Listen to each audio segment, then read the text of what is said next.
দেশের মানুষের ভাগ্য পরিবর্তন করাই সরকারের একমাত্র লক্ষ্য বলে মন্তব্য করেছেন প্রধানমন্ত্রী তারেক রহমান। তিনি বলেন, ১ বছরের মধ্যে চা বাগানের সব নারী শ্রমিককে ফ্যামিলি কার্ডের আওতায় আনা হবে। ৪০ লাখ পরিবারের মাঝে কৃষক কার্ড ও ফ্যামিলি কার্ড তুলে দেওয়া হবে বলেও জানান তিনি। দুপুরে মৌলভীবাজারের শ্রীমঙ্গল ভিক্টোরিয়া উচ্চ বিদ্যালয় মাঠে তৃতীয় ধাপের ফ্যামিলি কার্ড বিতরণ কর্মসূচির উদ্বোধন করে তিনি এসব কথা বলেন।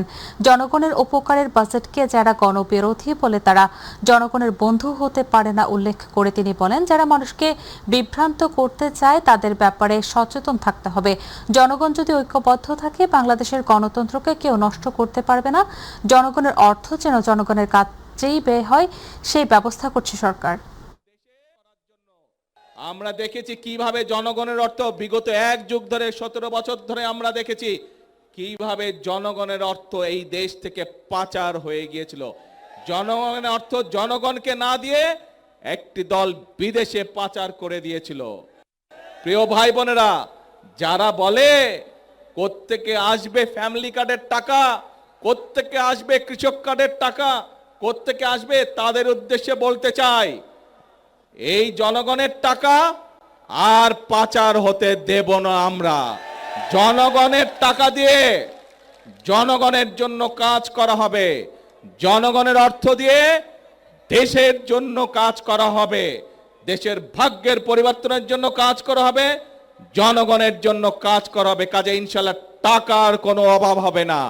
আসুন, যারা এই দেশ থেকে টাকা পাচার করেছে, যারা এই দেশ থেকে টাকা বাইরে পাঠাতে চায়, জনগণের অর্থ টাকা বিদেশে পাঠাতে চায়, আমরা আজ থেকে তাদের বিরুদ্ধে কঠোর অবস্থান গ্রহণ করব। আমরা যদি সকলে চোখ কান খোলা রাখে তাহলে এই দেশের মানুষের অর্থ সম্পদ কেউ বিদেশে পাচার করতে পারবে না।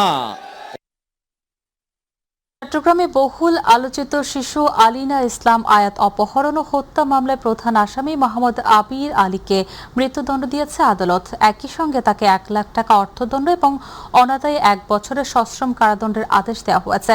চট্টগ্রাম মহানগরের ৬ষ্ঠ অতিরিক্ত মহানগর দায়রা জজ আদালতের বিচারক মোহাম্মদ আলী আক্কাস এই রায় ঘোষণা করেন। গ্রেপ্তারের পর আদালতে দেয়া স্বীকারোক্তিমূলক জবানবন্দিতে হত্যাকাণ্ডের দায় স্বীকার করেন আবির। তদন্তে পিবিআই হত্যায় ব্যবহৃত বটি, আয়াতের জুতা ও অন্যান্য আলামত উদ্ধার করে। ডিএনএ পরীক্ষাতে গুরুত্বপূর্ণ প্রমাণ পাওয়া যায়। রাষ্ট্রপক্ষ জানায়, মামলায় ৩৩ জন সাক্ষীর সাক্ষ্য এবং বিভিন্ন আলামতের ভিত্তিতে অভিযোগ সন্দেহাতীতভাবে প্রমাণিত হয়। আদালত সর্বোচ্চ শাস্তি প্রদান করেছেন। রায়ে সন্তোষ প্রকাশ করেছেন নিহত আয়াতের পরিবার ও রাষ্ট্রপক্ষের আইনজীবীরা। দেহটাকে ৬টা খণ্ড বিখণ্ড করে সে এই আসামি লাশকে বিভিন্ন জায়গায় লুকানোর জন্য ফেলেছে এবং কোনো ধরনের কোনো ক্লু ছিল না। আমরা সমস্ত গোয়েন্দা তথ্যের ভিত্তিতে আমরা কষ্ট করে আসামিকে ধরেছি এবং আসামিকে ধরার পর আসামি সব স্বীকার করেছে। পিবিআই টিম না থাকলে আমার মেয়ের হত্যার আমরা কোনো কিছু খুঁজে পেতাম না। ওনারা আমাদেরকে অনেক হেল্প করছে। আমি প্রধানমন্ত্রীর কাছে একটাই আবেদন, আমার আয়াতের এই রায়ের কার্যকর দ্রুত বাস্তবায়ন করার জন্য 1 মাসের মধ্যে আসামি আমি সর্বোচ্চ ফাঁসি কার্যকর চাই। এটাই আমার চাওয়া। জামালপুরের স্ত্রীকে আগুনে পুড়িয়ে হত্যার দায়ে স্বামীর মৃত্যুদণ্ড, এক মাদ্রাসা শিক্ষার্থীকে ধর্ষণ মামলায় একজনকে যাবজ্জীবন কারাদণ্ড প্রদান করেছে আদালত। দুপুরে জামালপুর নারী ও শিশু নির্যাতন দমন ট্রাইব্যুনাল ১-এর বিচারক মোহাম্মদ আব্দুর রহিম এসব রায় ঘোষণা করেন। রাষ্ট্রপক্ষের আইনজীবী ফজলুল হক বলেন, দেওয়ানগঞ্জ উপজেলার দক্ষিণ রহিমপুর গ্রামে গত ২০০৮ সালের ২৬ মে রাতে আলাল শেখ তার স্ত্রী নাইফুল বেগমকে যৌতুকের দাবিতে মারধর করে গুরুতর আহত করে এবং পরে আগুনে পুড়িয়ে তাকে হত্যা করে। মামলায় ৯ জন সাক্ষীর সাক্ষ্য গ্রহণ শেষে আজ রায় ঘোষণা করে বিচারক। এদিকে ১০ম শ্রেণীতে পড়ুয়া মাদ্রাসা শিক্ষার্থী লাকি আক্তারকে ধর্ষণ মামলায় একজনকে যাবজ্জীবন কারাদণ্ড এবং ৫ লাখ টাকা অর্থদণ্ড প্রদান করেছে এই আদালত। এটা হলো ১৬৪ ধারার মতো আসামি ছিল আলাল। আসামি আলাল ২৮/৫/২০০৮ তারিখে তার স্ত্রীকে কিভাবে হত্যা করে সমস্ত 164 স্বীকারোক্তি দিয়েছে। স্বীকারোক্তি দেওয়ার পরে আমরা রাষ্ট্রপক্ষ ৯ জন সাক্ষী দিই। ৯ জন সাক্ষী দিয়ে মোকদ্দমা প্রমাণ করতে সক্ষম হয়েছে বিধায় নারী ও শিশু দমন ট্রাইব্যুনাল আজকে এই মোকদ্দমার রায় দিয়েছেন আসামিকে মৃত্যুদণ্ড এবং 5 লক্ষ টাকা জরিমানা দিয়েছেন। 5 লক্ষ টাকা যদি আসামি না দেয় তাহলে তার স্থাবর অস্থাবর সম্পত্তি বিক্রি করে 5 লক্ষ টাকা আদায় করে ভিকটিমকে সব টাকা দিয়ে দেওয়ার জন্য নির্দেশ দেওয়া হয়েছে। কুড়িগ্রামের রৌমারী সীমান্তে মানবিক সংকট আরও গভীর হচ্ছে। বিএসএফের পুশিনের চেষ্টার শিকার হয়ে 6 মাস বয়সী এক শিশুসহ 9 জন টানা প্রায় 72 ঘন্টা ধরে আন্তর্জাতিক সীমান্তের শূন্য রেখায় অবস্থান করছে। 1060 নম্বর পিলারের কাছে নির্জন স্থানে আটকে থাকা এসব মানুষদের জন্য নেই পর্যাপ্ত খাবার, বিশুদ্ধ পানি কিংবা স্যানিটেশনের ব্যবস্থা। গত রোববার পুশিনের চেষ্টা হলে বিজেপি বাধা দেয়। পতাকা বৈঠকেও কোনো সমাধান আসেনি। ঘটনাটি নিয়ে সীমান্তে উত্তেজনা এবং উদ্বেগ বিরাজ করছে।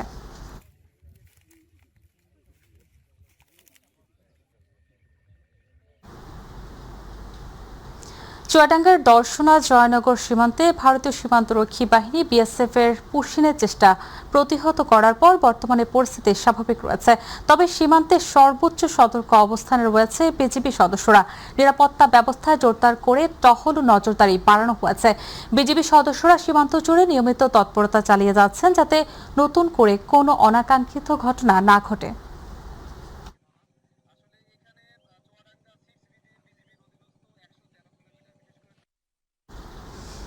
দর্শক, চুয়াডাঙ্গার দর্শনা জয়নগর সীমান্তের সর্বশেষ অবস্থা জানাতে যুক্ত হচ্ছেন সহকর্মী জামাল হোসেন খোকন। ধন্যবাদ। আমি এখন অবস্থান করছি বাংলাদেশের দর্শনা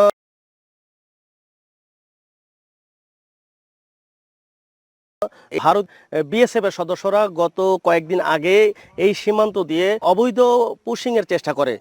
বাংলাদেশ বিজিবির সদস্যরা পুশিং প্রতিহত করার পরে বর্তমানে পরিস্থিতি স্বাভাবিক রয়েছে। তবে যে কোনো ধরনের ঝুঁকি এড়াতে সীমান্তে সর্বোচ্চ সতর্ক অবস্থায় রয়েছে বাংলাদেশ বর্ডার গার্ড বিজিবির সদস্যরা। সীমান্ত জুড়ে বাড়ানো হয়েছে টহল ও নজরদারি। বিজিবির সদস্যরা নিয়মিত টহল দিচ্ছেন এবং সার্বিক পরিস্থিতির উপর কড়া নজর রাখছেন। স্থানীয় বাসিন্দারা জানান বর্তমানে সীমান্ত এলাকায় স্বস্তি ফিরেছে। তারপরও নতুন কোনো অনাকাঙ্ক্ষিত ঘটনা এড়াতে আইনশৃঙ্খলা বাহিনী সতর্ক রয়েছে।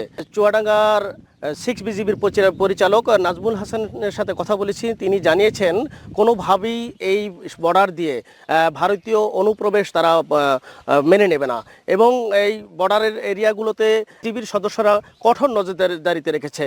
সব মিলিয়ে আমার কাছে চুয়াডাঙ্গার দর্শনা সীমান্তের এই ছিল সর্বশেষ তথ্য।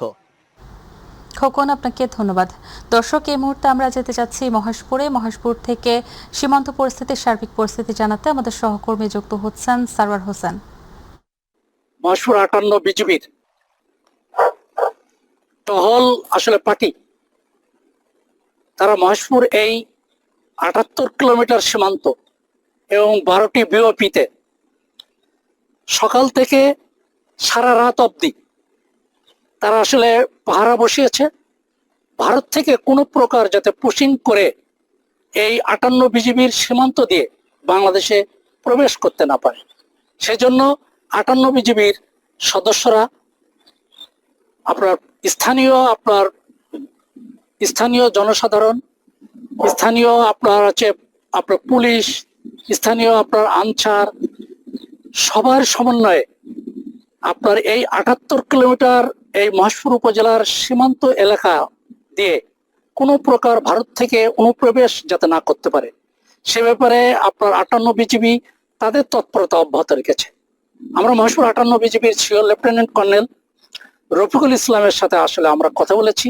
তিনি আসলে আমাদের যেমনটি জানিয়েছেন, এই 78 কিলোমিটারের সীমান্ত এলাকার মধ্যে বেশ কিছু জায়গায় কাঁটা তারের বেড়া আসলে আমাদের নাই। সে অঞ্চলগুলোতে সকাল থেকে সারা রাত আমাদের 58 বিজিবির সদস্যরা তারা পাহারা দিচ্ছে এবং এখনো পর্যন্ত এই আপনার 58 বিজিবির আপনার মহেশপুর উপজেলার কোনো এলাকা দিয়ে একজনও আপনার কোনো পারাপার করতে পারেনি। এজন্য আসলে আমাদের বিজিবি যেমন আসলে টহল দিচ্ছে, অন্যদিকে স্থানীয় আসলে যারা জনসাধারণ তারাও জোরদার ভূমিকা রেখেছে। তো আমরা আসলে এই সকাল থেকে আমরা বিভিন্ন সীমান্তে গিয়েছি। সারওয়ার, আপনাকে ধন্যবাদ।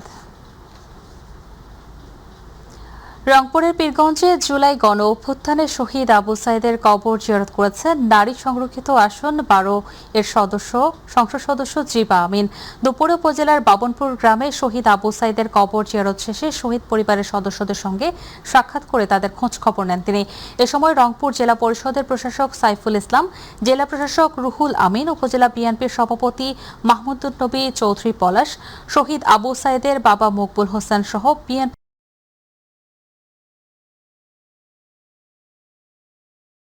এবং উপস্থিত আত্মার সাথে স্মরণ করবে।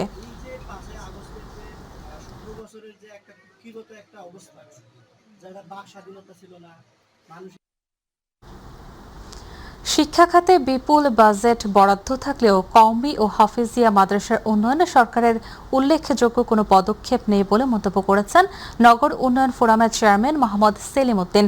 তিনি বলেন, দেশের শিক্ষা ব্যবস্থায় এখনও চরম বৈষম্য বিদ্যমান। হিফজুল কোরআন প্রতিযোগিতা 2026 উপলক্ষে কওমি ও আলিয়া মাদ্রাসার গুণী ওস্তাদ ও প্রতিনিধিদের সঙ্গে মতবিনিময় সভায় তিনি এসব কথা বলেন। তিনি আরও জানান, হাফেজ ও ওলামায়ে কেরামদের সঙ্গে মতবিনিময়ের মাধ্যমে সমাজ ও নগর উন্নয়নে আরও কার্যকর উদ্যোগ গ্রহণ করা হবে। আল্লাহর কোরআনের আয়াত হচ্ছে তাওয়ানু আলাল বিররি ওয়াত তাকওয়া ওয়া লা তাওয়ানু আলাল ইসমি ওয়াল উদওয়ান। নেকি এবং কল্যাণের কাজে পরস্পরের সহযোগী হোক, মন্দ কাজে নয়। আমরা যে কোরআন না আসলে আমরা অন্ধকারে থেকে যেতাম, হেদায়েত থেকে বঞ্চিত হতাম। সেই মহান গ্রন্থ, মহান আল্লাহ তাআলার প্রেরিত সর্বশেষ হেদায়েতের চূড়ান্ত যে কিতাব, সেই কিতাবের চর্চা বাড়ানোর জন্য, সেই কোরআনের দিকে মানুষের মনোযোগ বাড়ানোর জন্যই আমরা এত বড় আয়োজন করেছি। বরগুনার বিভিন্ন এলাকায় জুন মাসে 21টি মরদেহ উদ্ধার করেছে পুলিশ। এর মধ্যে 3টি হত্যাকাণ্ড, 7টি দুর্ঘটনা জড়িত মৃত্যু এবং 7টি আত্মহত্যার ঘটনা রয়েছে। সকালে পুলিশ সুপার কার্যালয় সম্মেলন কক্ষে অনুষ্ঠিত প্রেস ব্রিফিংয়ে পুলিশ সুপার মোহাম্মদ কুদরতি খুদা এ তথ্য জানান। তিনি বলেন, আলোচিত শামীম ব্যাপারী হত্যা মামলায় 3 জন এবং অটোরিকশা চালক মিজানুর রহমান হত্যা মামলায় 2 জনকে গ্রেপ্তার করা হয়েছে। পুলিশ সুপার আরও জানান, জেলার আইনশৃঙ্খলা পরিস্থিতি স্বাভাবিক রয়েছে, কোনো অপরাধীকে ছাড় দেওয়া হবে না। চট্টগ্রাম জেলা পুলিশ হারানো মোবাইল ফোন উদ্ধারে সাফল্য অর্জন করেছে। আধুনিক প্রযুক্তি এবং গোয়েন্দা তৎপরতার সমন্বয়ে পরিচালিত বিশেষ অভিযানে জেলার বিভিন্ন এলাকা থেকে 101টি হারানো মোবাইল ফোন উদ্ধার করা হয়। পুলিশ সুপার মোহাম্মদ মাসুদ আলমের নির্দেশনায় জেলা গোয়েন্দা শাখা জেলার 17টি থানায় দায়ের হওয়া মোবাইল হারানোর সাধারণ ডায়েরিগুলো পর্যালোচনা করে অনুসন্ধান চালায়। তথ্য প্রযুক্তির সহায়তায় মোবাইলগুলো উদ্ধার করতে সম্ভব হয়। পরে নাসিরাবাদে পুলিশ সুপারের কার্যালয়ে আয়োজিত অনুষ্ঠানে উদ্ধার হওয়া ফোনগুলো প্রকৃত মালিকদের হাতে তুলে দেন পুলিশ সুপার।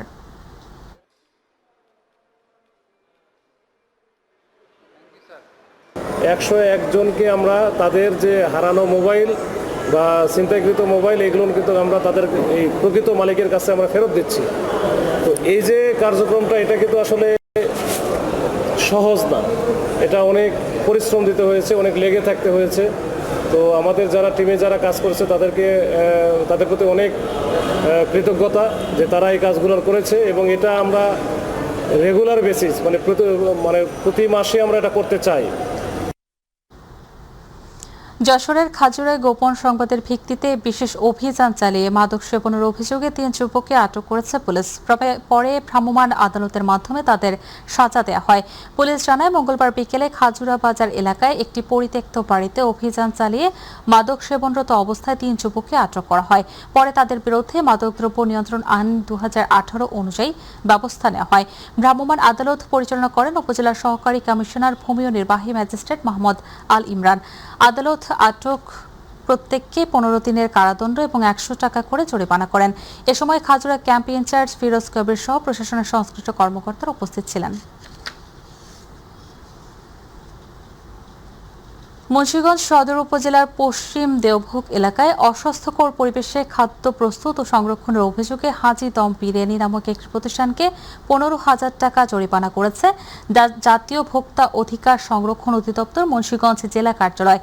দুপুর 12:30 থেকে দুপুর 2টা পর্যন্ত পরিচালিত বাজার তদারকি এবং মনিটরিং অভিযানে এই জরিমানা করা হয়। অভিযান পরিচালনা করেন জাতীয় ভোক্তা অধিকার সংরক্ষণ অধিদপ্তর মুন্সিগঞ্জ জেলা কার্যালয়ের সহকারী পরিচালক আসিফ আল আজাদ। অভিযানকালে প্রতিষ্ঠানটির রান্নাঘর পরিদর্শন করে দেখা যায় নোংরা অস্বাস্থ্যকর পরিবেশে মোরগ পোলাও, তেহারি ও অন্যান্য খাদ্য সামগ্রী প্রস্তুত করা হচ্ছে। এছাড়া খাবারে নন ফুড গ্রেড রং ব্যবহার করা হচ্ছিল এবং একই ফ্রিজে কাঁচা মাংস ও রান্না করা খাবার একসঙ্গে সংরক্ষণ করা হচ্ছিল, যা খাদ্য নিরাপত্তার জন্য মারাত্মক ঝুঁকিপূর্ণ। ফরিদপুরে মারাত্মক ঝুঁকি তৈরি করছে অব্যবস্থাপনায় থাকা মেডিকেল বর্জ্য। বিশ্ব স্বাস্থ্য সংস্থার নির্দেশনা এবং জাতীয় নীতিমালা থাকলেও সেগুলোর যথাযথ প্রয়োগ না থাকায় হাসপাতালের ঝুঁকিপূর্ণ বর্জ্য মিশে যাচ্ছে সাধারণ আবর্জনার সঙ্গে। এতে একদিকে যেমন বাড়ছে পরিবেশ দূষণ, অন্যদিকে স্বাস্থ্য ঝুঁকিতে পড়ছেন বর্জ্য সংরক্ষণে নিয়োজিত নিম্ন আয়ের মানুষসহ স্থানীয় বাসিন্দারা।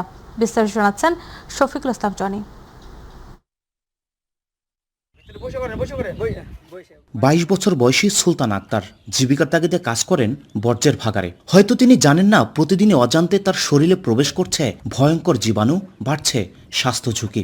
সুলতানা একা নন, তার মতো আরও অনেকেই কাজ করছেন এই ঝুঁকিপূর্ণ পরিবেশে। বিশ্ব স্বাস্থ্য সংস্থার নির্দেশন অনুযায়ী মেডিকেল বর্জ্য 24 ঘন্টার মধ্যে নিরাপদভাবে অপসারণ এবং ধ্বংস করার কথা থাকলেও বাস্তবে ফরিদপুরে তার প্রয়োগ নেই। জেলার বিভিন্ন হাসপাতালের বর্জ্য ফেলা হচ্ছে পৌরসভার ডাম্পিং এলাকায়, মিশে যাচ্ছে সাধারণ বর্জ্যের সঙ্গে। এই পরিস্থিতির বাস্তব চিত্র ঝুঁকির কথা জানিয়েছেন স্থানীয়রা। আমরা খোলা হাতে কাজ করি না, মাস্ক নেই আর হ্যান্ডগ্লোভস হাতে দিয়ে আর বুট জুতা পরে কাজ করি। মুখের মাস্ক আছে, সবই আছে, আমার জুতা আছে, হ্যান্ডগ্লোভস আছে, সমস্যা নাই। মেডিকেল বর্জ্য ইন হাউসের মধ্যে থাকবে এবং সেই এলাকার মধ্যেই সীমাবদ্ধ থাকবে। আমাদের ফরিদপুরে যেটা দেখা যাচ্ছে যে এই বর্জ্যগুলো আসলে সেভাবে ধ্বংস করা হচ্ছে না এবং এই বর্জ্যগুলো কোনো একটি নির্দিষ্ট এনজিওর মাধ্যমে সংগ্রহ করা হচ্ছে। কিভাবে একটি সমন্বিত একটি বর্জ্য ব্যবস্থাপনার একটি ট্রিটমেন্ট প্ল্যান করা যায়, এই লক্ষ্যে আমরা কাজ করছি। সচেতন নাগরিকরা বলছেন মেডিকেল বর্জ্য সঠিকভাবে ব্যবস্থাপনা না করা হলে জনস্বাস্থ্যের জন্য বড় হুমকি হয়ে উঠবে। এই ঝুঁকি কতটা গভীর এবং এর স্বাস্থ্যগত প্রভাব নিয়ে কি বলছেন চিকিৎসকরা? মেডিকেল বর্জ্য যেগুলো রয়েছে সেখানে ব্যাকটেরিয়াল বা ভাইরাল ডিজিজ বা রোগ হওয়ার সম্ভাবনা খুব থাকে, যে কারণে এই বর্জ্যগুলো নির্দিষ্ট কোনো স্থানে রাখা উচিত। প্রতিদিনের বর্জ্য কোথায় যাচ্ছে তা নিয়েও রয়েছে প্রশ্ন। তথ্য অনুযায়ী ফরিদপুর সদর থেকে প্রতিদিন প্রায় 40 টন বর্জ্য সংগ্রহ করে পৌর কর্তৃপক্ষ। এর মধ্যে প্রায় 10 টন মেডিকেল বর্জ্য উত্তোলন করছে এসডিসি নামের একটি এনজিও প্রতিষ্ঠান। আমাদের ফরিদপুরে প্রায় প্রতিদিন 120 টনের মতো বর্জ্য উৎপাদন হয়। যেসব হসপিটাল আছে এবং এখানে যে ক্লিনিকগুলো আছে, সেই ক্লিনিকগুলো বর্জ্যগুলো এসডিসি নেয় এবং এই বর্জ্যগুলো আমরা শুধু অপসারণ করি। এই অভিযোগ ও পরিস্থিতি নিয়ে প্রশাসনের অবস্থান কি তাও পরিষ্কার নয়। এদিকে সিভিল সার্জন বলছেন নীতিমালা মেনে চলার নির্দেশনা দেওয়া হয়েছে। সেজন্যই আমরা একটা চুক্তির মাধ্যমে যাতে বর্জ্যগুলো অপসারণ করা হয় সেটার জন্য আমরা নির্দেশনা দিই। সরকারি বিধি অনুযায়ী আপনার বিভিন্ন আইন প্রয়োগকারী সংস্থা আছে বা ভোক্তা অধিকার আছে, খাদ্য কর্তৃপক্ষ আছে, ওনারাও এটা মোবাইল কোর্টের মাধ্যমে শাস্তির বিধান করতে পারে। সঠিক ব্যবস্থাপনা না থাকলে মেডিকেল বর্জ্য জনস্বাস্থ্যের জন্য ভয়ঙ্কর হুমকি হয়ে উঠতে পারে। দ্রুত কার্যকর পদক্ষেপ এখন সময়ের দাবি। শফিকুল ইসলাম জনি, মাই টিভি, ফরিদপুর। চট্টগ্রামের মিরসরাইয়ে ঢাকা চট্টগ্রাম মহাসড়কে ট্রাকের পেছনে কন্টেনার বোঝাই লরির ধাক্কায় লরি চালক এবং একজন মোটরসাইকেল আরোহী আহত হয়েছেন। সকালে উপজেলার জামালের দোকানের এলাকায় এই দুর্ঘটনা ঘটে। ফায়ার সার্ভিস জানায় দুর্ঘটনার পর লরি চালক মোহাম্মদ নিজামুদ্দিন গাড়ির ভেতরে আটকে পড়েন। প্রায় 1 ঘন্টা চেষ্টায় লরির ক্ষতিগ্রস্ত অংশ কেটে তাকে উদ্ধার করা হয়। আহত মোটরসাইকেল চালক আরিফুর রহমানকেও হাসপাতালে পাঠানো হয়। ঘটনায় মহাসড়কের ঢাকামুখী লেনে প্রায় 1 ঘন্টা যান চলাচল বন্ধ থাকে। খুলনার ফুলতলায় পরিবহনের ত্রিমুখী সংঘর্ষে 24 জন আহত হয়েছেন। সকাল 8টার দিকে উপজেলার জুগমি পাশা এলাকায় এতিমখানা মাদ্রাসার সামনে ঘটনাটি ঘটে। এদের মধ্যে 8 জন ফুলতলা এবং বাকি 16 জন যশোর জেলার অভয়নগর স্বাস্থ্য কমপ্লেক্সে ভর্তি রয়েছেন। স্থানীয়রা জানায় যশোর থেকে খুলনাগামী জ্বালানি তেলের ট্যাঙ্ক লরি চাকা ফেটে গিয়ে যশোরগামী রূপসা পরিবহনের মুখোমুখি সংঘর্ষ হয়। তেলবাহী ট্যাঙ্ক লরির পেছনে থাকা খুলনা সরকারি বিএল কলেজের যাত্রীবাহী বাস নিয়ন্ত্রণ হারিয়ে ট্রাককে সজোরে ধাক্কা দেয়। ফলে রূপসা পরিবহন ও কলেজের বাসে থাকা যাত্রীদের অনেকেই আহত হন। তাদের উদ্ধার করে অভয়নগর ফুলতলা উপজেলা স্বাস্থ্য কমপ্লেক্সে ভর্তি করা হয়। খুলনা থেকে কুষ্টিয়াগামী রূপসা পরিবহন নামক একটি গাড়ি এবং খুলনাগামী একটি লরি, দুইটা মুখোমুখি সংঘর্ষ হয়। তো আমরা এ পর্যন্ত পর্যন্ত জানতে পেরেছি মোট হয়তো 15-16 জনের মতো ইনজুর্ড হয়েছে, এর মধ্যে হয়তো 2-1 গুরুতর আছে। নওগাঁয় নজরুল বর্ষ পালন উপলক্ষে 3 দিন ব্যাপী অনুষ্ঠানের আয়োজনের প্রস্তুতিমূলক সভা অনুষ্ঠিত হয়েছে। উপজেলা প্রশাসনের আয়োজনে নওগাঁ জেলা প্রশাসন সম্মেলন কক্ষে সভা অনুষ্ঠিত হয়। অতিরিক্ত জেলা প্রশাসক মাসুদুল হকের সভাপতিত্বে সভায় বক্তব্য দেন নওগাঁ সদর উপজেলা নির্বাহী কর্মকর্তা শাহিন মাহমুদ, অতিরিক্ত পুলিশ সুপার মনিরুল ইসলাম এবং ডেপুটি সিভিল সার্জন মুনির আলী আকন্দ। এ সময় প্রিন্ট ও ইলেকট্রনিক মিডিয়া, সাংবাদিক সহ বিভিন্ন সাহিত্য এবং সাংস্কৃতিক সংগঠনের কর্মীরা উপস্থিত ছিলেন।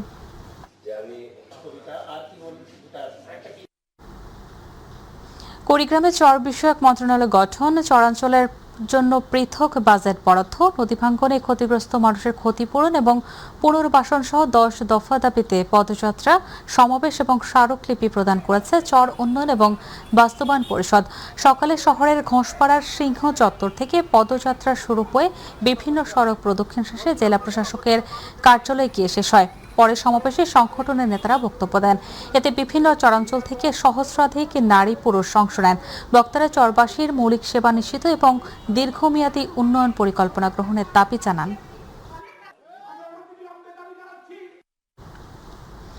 দেশের ক্ষুদ্র প্রান্তিক কৃষকদের কৃষি উৎপাদন বৃদ্ধি, আধুনিক প্রযুক্তি গ্রহণ এবং সেচ সুবিধা সম্প্রসারণে গুরুত্বপূর্ণ ভূমিকা রাখছে small holder agriculture competitiveness project SPACP।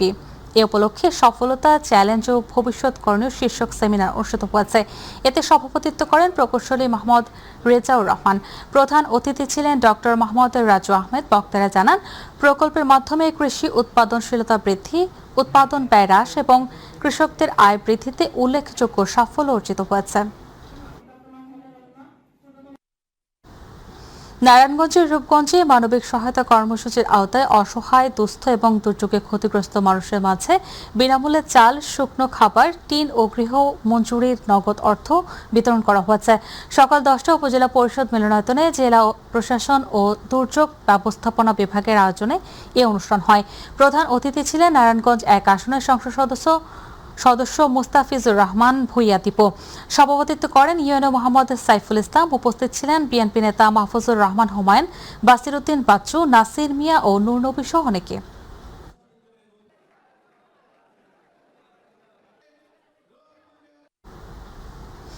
জলবায়ু পরিবর্তনজনিত ঝুঁকিপূর্ণ দুর্যোগ কবলিত এলাকায় কোমলমতি শিক্ষার্থীদের পড়াশোনায় আগ্রহ বাড়ানো, ঝরে পড়া রোধ এবং শিক্ষা সহায়তায় 284 জন ক্ষুদে শিক্ষার্থীদের মাঝে স্কুল ব্যাগ, শিক্ষা উপকরণ ও ফলজ বৃক্ষের চারা বিতরণ করেছে কোডেক।